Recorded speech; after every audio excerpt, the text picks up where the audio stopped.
এই তোমাদেরকে অনেক ভালো লাগছে, তোমাদেরকে অনেক ভালো লাগছে, তো লাইক দাও।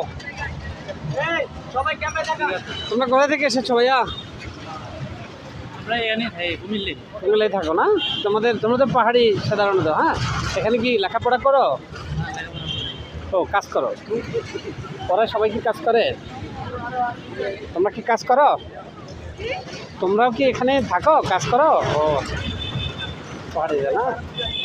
তো দেখেন আমাদের এই বাঙালিদের সাথে বাঙালিরাও এসেছে, আমাদের অন্য সম্প্রদায়ের যারা নৃগোষ্ঠীর লোকেরাও এসেছে আমাদের মেলায়। ভালোই লাগছে।